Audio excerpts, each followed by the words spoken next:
The door clicked shut behind me, but the apartment didn't feel like home. It felt wrong. There was a silence too absolute, too deliberate, like something sacred had been scrubbed away. I stood still in the entryway, the grocery bag slipping slightly in my hand, keys still dangling from my fingers. The evening sun slanted through the window, but it illuminated nothing familiar. Her bed was gone. The soft beige cushion with the embroidered name Maple that usually sat under the sill vanished. The rope toy she always chewed to shreds and dragged across the floor, not a trace. Even her food and water bowls, perfectly placed beside the kitchen counter, were gone. I dropped the bag. Something inside cracked loudly as an apple rolled out across the tile, but I barely noticed. Maple! My voice came out too loud in the stillness, echoing off empty space. My chest tightened as I stepped into the living room. The air felt sterile, lifeless.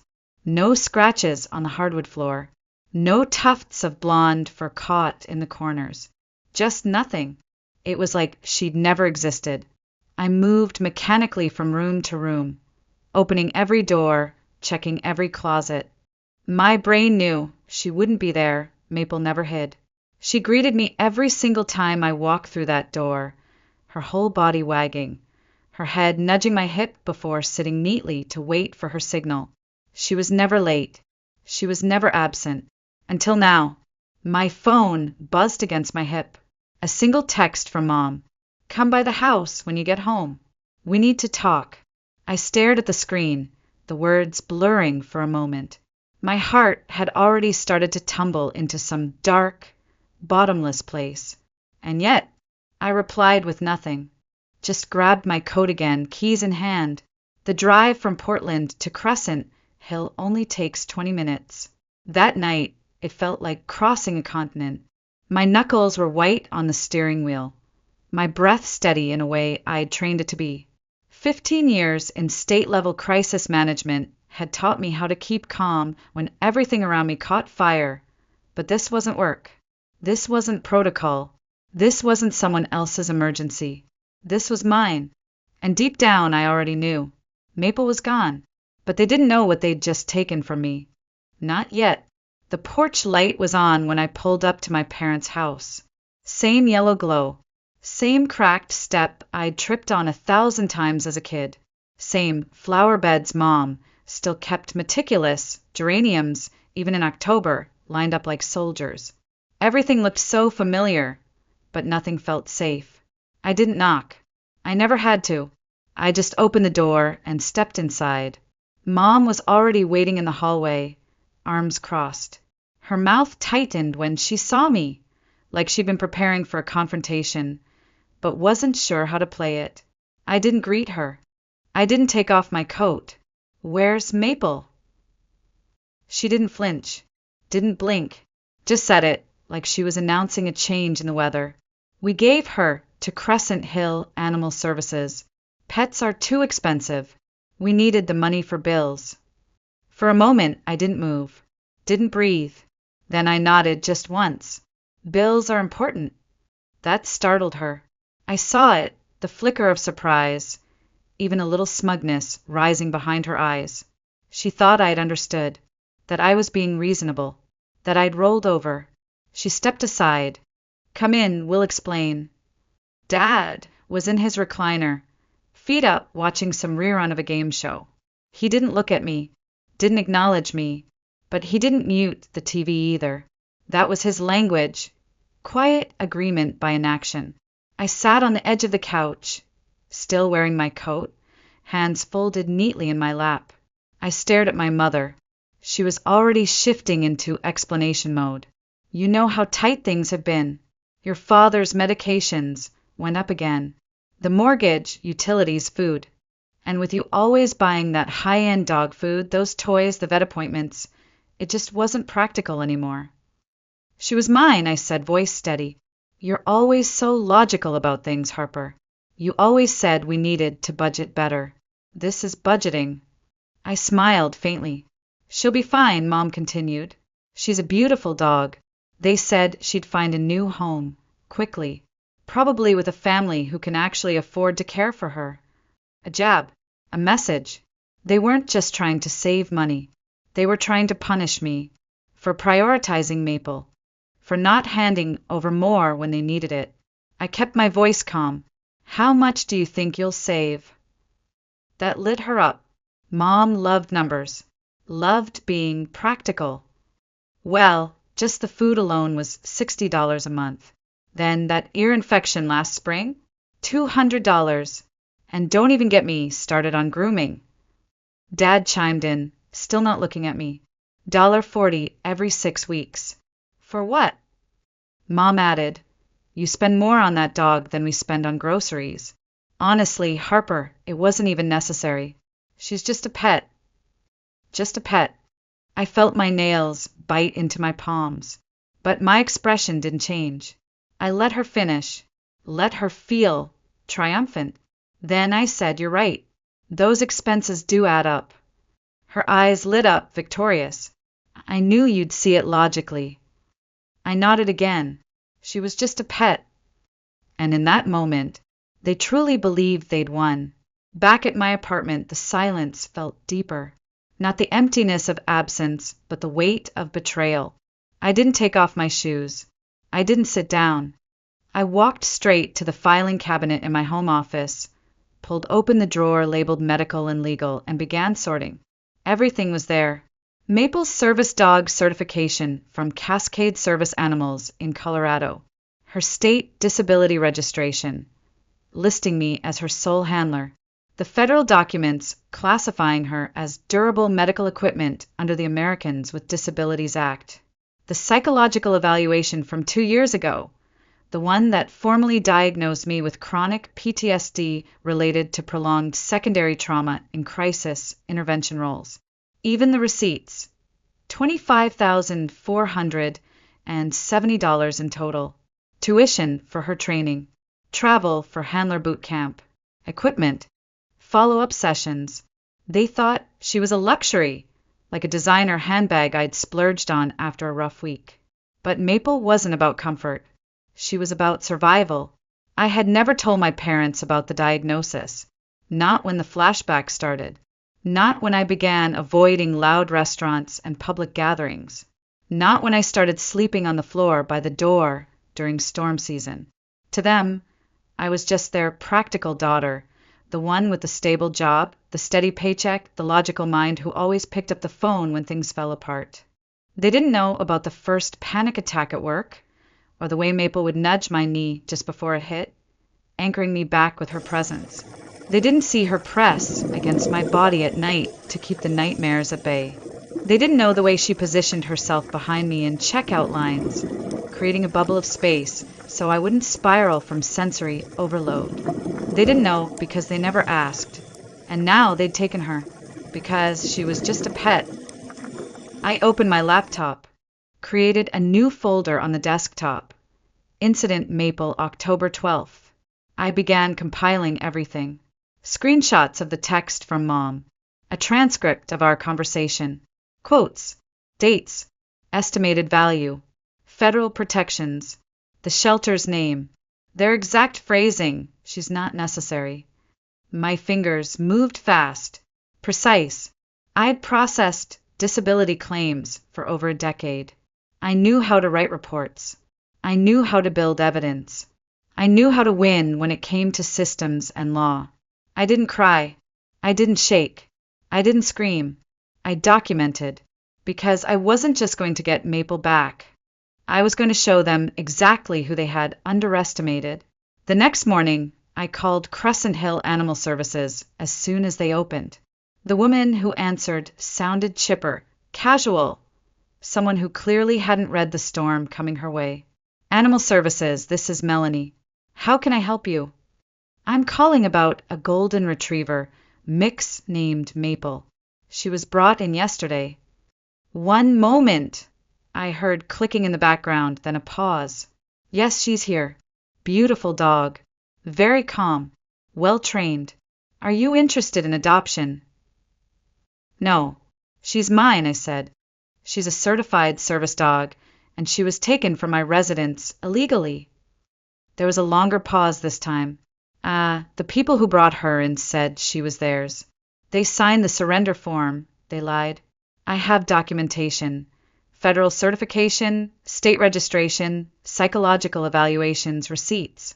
Service dogs are protected by law and cannot be surrendered by anyone other than their registered handler. That's me. I see, Melanie said, suddenly less casual. In that case, we'll need you to bring in those documents. I'll be there in an hour. It took closer to 3. They didn't make it easy, not because they were malicious, but because bureaucracy never is. I handed over the manila folder I'd assembled overnight, watched as one staff member, then a supervisor, then a legal liaison reviewed each page. Federal ADA statute, state disability law, training, certifications, medical necessity. When they finally brought Maple out from the back kennels, I nearly collapsed. She spotted me before I saw her, her paws skidding on the linoleum floor, tail wagging so hard it knocked a clipboard off a table. She made a high-pitched whine, that sound she only made when she was holding back from leaping until I gave the release. I knelt down and whispered the word, "Come!" She barreled into me, knocking me backwards. Her body shook with excitement, head tucked under my chin, pressing so hard it was like she wanted to crawl inside my rib cage and stay there. And I let her. Melanie stood nearby, watching us with a look that wasn't pity but shame. "We had no idea," she said softly. The people who brought her in, they were very convincing. They seemed genuinely worried about the cost of keeping her. "They were worried about costs," I replied, clipping Maple's leash back onto her harness, "but not about consequences." We walked out together, just like we always had, side by side, one step at a time. Maple sat in the passenger seat with her head out the window, the wind catching her fur, just the way she liked. Everything felt right again, but something inside me had shifted. They'd crossed a line that couldn't be uncrossed. And now it was my turn to decide what came next. That night, while Maple slept curled at my feet, her breathing slow, steady, grounding, I opened my banking app. I didn't hesitate. I went straight to the automatic transfer that covered Dad's medication copays. Canceled. The joint emergency savings account I'd quietly set up in their name 2 years ago, closed. The credit card I co-signed for Mom when her old one maxed out after the car repair, suspended. The monthly payments that kept their internet and phone service going, terminated. I wasn't angry. I wasn't impulsive. I was exacting, calm, methodical. For the past 24 months, I'd been their quiet safety net. Every time they stumbled, missed a bill, forgot a due date, couldn't afford a refill, I'd stepped in. Not because they demanded it, but because they didn't have to. Because I loved them. Because I thought that's what family meant. I pulled up the folder where I kept my receipts. There were dozens, hundreds, scanned invoices, Venmo screenshots, Excel sheets I'd built to keep track of which account paid which thing. Not out of suspicion, just habit. 15 years of managing benefit cases had trained me to document everything. The total at the bottom of the spreadsheet, $63,412.27. That's how much I had poured into them, quietly, patiently, consistently, without ever asking for a thank you. And they repaid me by giving away the one thing that allowed me to function like a whole person, because she was just a pet. They had no idea what they'd thrown away. I didn't rage. I didn't rant. I reconciled. I drew a line. And I made damn sure they'd feel it in every single corner of their lives. When I closed the banking app, I didn't feel regret. I felt relief. I looked down at Maple, who lifted her head as if sensing the change in me. Her eyes met mine, calm, steady, familiar. "You're home," I whispered. "And this time, so was I."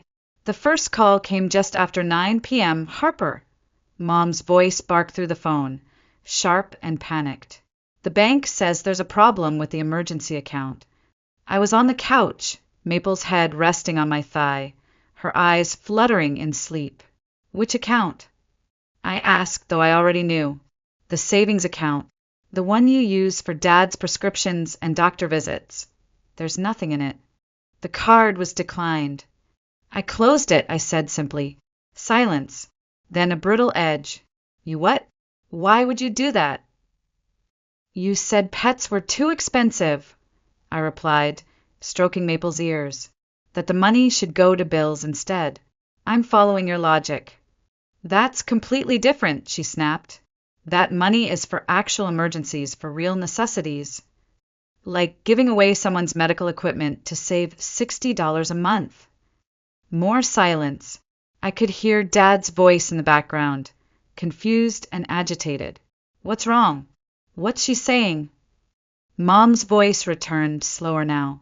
Maple was a service dog. She is a certified service dog, I said. Registered. Protected by federal law. Trained to assist with post-traumatic stress disorder. She cost $25,000 to train, and she's not a luxury. She's not a hobby. She's not a pet. I paused, letting it sink in. She's the reason I can sleep through the night. Mom said nothing. You gave her away like she was a used couch. I didn't know, she whispered. But even she didn't sound like she believed herself. You didn't ask, I replied. You didn't check. You just decided you knew better and acted. We didn't mean to hurt you, but you did. Half an hour later, Dad called. I can't get my prescription, he said. The pharmacy said my insurance card isn't working. That's because I'm not covering the copays anymore. You set up the system. You've been paying it for months. I stopped. But I need those pills, he said. And for the first time, I heard something in his voice I'd never heard before. Not annoyance. Not disappointment. Not anger. Fear. Then you should have thought of that before you gave away my dog. He was quiet. Just a dog, he said finally, almost like a prayer. I stared at Maple, who looked back up at me, sensing my pulse spike. She pressed closer. She's a $25,000 service dog, trained to keep me alive, I said. But to you, she was just something inconvenient. I hung up without another word. No screaming. No dramatics. Just silence. And on the other end of that silence, they began to crumble. They showed up at my apartment the next morning. I saw them through the blinds, parked in their old SUV, arguing in hushed tones. Mom's hands waved in frantic gestures. Dad stared straight ahead, unmoving. After 10 minutes of visible debate, they finally climbed out and came to the door. I didn't open it right away. Maple stood beside me, alert but not tense. She didn't growl. She didn't bark. She simply positioned herself between me and the door, solid, steady, exactly as she'd been trained. When I finally opened it, I didn't smile. I didn't step aside. We need to talk, Mom said, her voice brittle from sleeplessness. Her eyes were red, swollen. Dad looked exhausted, shoulders slumped, hands wringing his old ball cap. I said nothing, just looked at them. We didn't understand about Maple, Dad said first. About her being medical equipment. Her name is Maple, I corrected. Right, he nodded. Maple. Mom stepped forward. We thought you were just spoiling her, spending too much money on a fancy dog when family needed help with real things. So you took her, I said flatly. She swallowed. We thought you'd understand, eventually. I tilted my head. Family should come first, right? Blood over everything. Dad nodded slowly. That's all we were trying to do. And when I asked, did you decide I wasn't family? That stopped them. The silence between us wasn't cold. It was heavy like a collapsed ceiling. Behind them, I heard footsteps. Trevor. Of course. He lingered in the hallway, wearing sweatpants and entitlement. This is ridiculous, he said. Okay, sure, they messed up. But cutting them off over a dog? Seriously. I didn't look at him. I kept my eyes on Mom. Tell me something. Did you ask me before giving her away? She opened her mouth. Did you text? Call? Leave a note? Anything? No answer. Trevor stepped into the room uninvited. Come on, Harper. This is psycho. They raised you. They're your parents. I turned toward him. And I've supported them financially for 2 years. Paid the mortgage, the meds, the food, the heat. I didn't ask for praise. I asked for respect. He scoffed. It's just a dog. I looked down at Maple. Her ears twitched, reading the tension in the room. Eyes fixed on me, ready to act if I needed her. She's the reason I can leave the house. The reason I can work. The reason I didn't collapse after years of carrying all of you. Trevor opened his mouth again. I raised a hand. You don't get to talk about loyalty when you've never lifted a finger except to dial my number for help. The room froze. Even Trevor didn't have a comeback for that. And for the first time in years, they were finally listening. The unraveling wasn't loud. It wasn't dramatic. It was slow, methodical, and irreversible. Within 3 weeks, the mortgage default notice arrived at their doorstep. I didn't send it, obviously, but I recognized the formatting. I'd processed enough eviction prevention cases during my time in public service to know what came next. 2 weeks after that, Dad's medication ran out.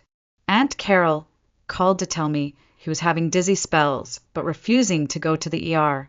He says he's fine, she whispered, but I saw him nearly collapse just walking to the mailbox.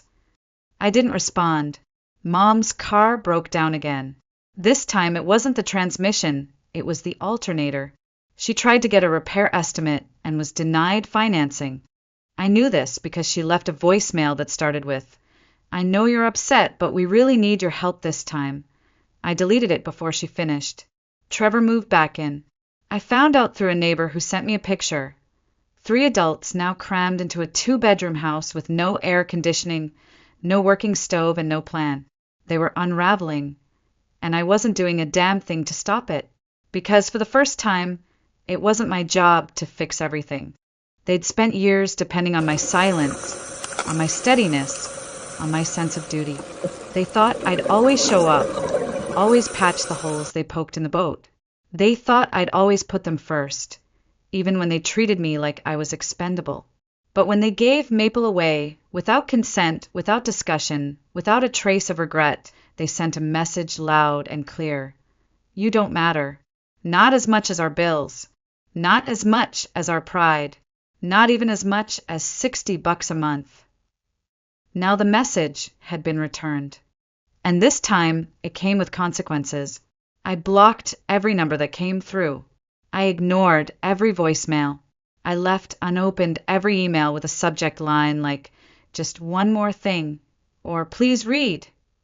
Because it was no longer about punishing them. It was about protecting myself. For the first time in years, I wasn't exhausted. I wasn't anxious. I wasn't bracing for another crisis. I was just free. And in the quiet of that freedom, while Maple lay stretched across my living room rug like she owned the world, I realized something. I hadn't lost a family. I'd just finally seen them for who they really were. It was a Tuesday afternoon when I saw her again. I was at the local grocery store, picking up Maple's favorite chew bones and a few things for dinner. The store was quiet, midweek calm, the kind of peace I had grown to love. I was halfway down the cereal aisle when I saw her. Mom. She was standing alone near the end cap, clutching a handful of paper coupons. Her cart was barely filled, mostly generic brand items, all marked with discount stickers. She didn't notice me at first. Not until I moved closer, reaching for a box of oats. Her head snapped up. Her face shifted through a storm of emotions. Shame, surprise, something dangerously close to hope. "Harper," she said softly like a prayer. I said nothing. "You look well," she offered. "I heard you bought a house." "I did," I replied. "Big yard. Maple loves having space to run." She flinched at the name. I saw her fingers tighten around the cart handle. That's good," she said. "Really good." The silence stretched between us, heavy and awkward, like we were strangers in a shared dream we didn't want to remember. "I want you to know," she continued, "we understand now. About Maple. About what she really meant to you. Do you?" I asked. She nodded eagerly. We were wrong. We made a terrible mistake. I looked at her, really looked. She was thinner, older. Her eyes, once sharp and calculating, looked tired, like someone who had cried more in the last year than in the rest of her life combined. Is there any way we can fix this somehow? She asked. I took a breath. My voice came out quiet but clear. I don't know. She blinked, caught off guard. But we're trying now. We want to make things right. We finally understand. Do you? I repeated, because trying means more than regret. It means understanding that Maple isn't negotiable, that my boundaries aren't suggestions, that my disability is real, even if you can't see it. She hesitated, then nodded again. We do. We really do. I watched her, searching her face, not for sincerity, but for what had really changed. And then I asked, what's different now, besides your financial situation? She didn't answer. Not right away. Finally, she said, living without you changed things. Seeing what it really costs to handle everything ourselves. And Maple, she's not just important to you. She's necessary. We didn't get that before. I gave a small nod. No, you didn't. Then I turned and walked away, leaving her standing among the off-brand cereal boxes, an outdated apology. Because understanding comes too late when the damage is already done, and trust doesn't go on sale. Maple was waiting by the door when I got home, tail thumping lazily against the floor. She didn't bark. She never needed to. Her presence was enough. Constant, solid, unwavering. I leaned down, unclipped her leash from the hook, and she immediately stood, alert and ready. Evening sunlight streamed through the window, casting long golden lines across the hardwood. We stepped out into it, side by side, like we had done every day since the moment she became mine. 2 blocks into our walk, my phone buzzed. Unknown number. I hesitated, then answered. Hey, a familiar voice said. It's Trevor. I stopped walking. Listen, I saw this dog the pound today. German Shepherd mix, looks smart. Thought maybe you'd want another one. You know, like a backup or something. A photo came through, grainy, a sad-eyed mutt sitting behind metal bars. I stared at it. I didn't reply. Instead, I deleted the message. Because that's what it was, a message. One that told me, even now, Trevor still didn't get it. That to him, Maple was replaceable, interchangeable, that a $25,000 medical lifeline could be swapped for any dog with a heartbeat. He hadn't learned a thing. But that wasn't my problem anymore. I looked down. Maple was sniffing a patch of dandelions, blissfully unaware of how close she'd come to being erased. Or maybe not unaware. Maybe she knew everything in her quiet, knowing way. She looked up at me just then, brown eyes calm, ears twitching at my smallest movements. She'd always known when I was on the edge, and she'd always pulled me back. We kept walking, past the picket fences and blooming hedges, past the children playing hopscotch in fading sunlight. My shoulders relaxed with every step. My breath eased. My chest felt lighter. My phone was back in my pocket, silenced and forgotten. At the end of the block, we turned toward home. Our home. Because this wasn't just about Maple. It wasn't even just about the betrayal. It was about finally realizing what I deserved. Respect, autonomy, peace. And no one, not even blood, got to take that from me again. Maple trotted ahead, slightly, tail swaying like a banner. And for the first time in years, I was exactly where I belonged.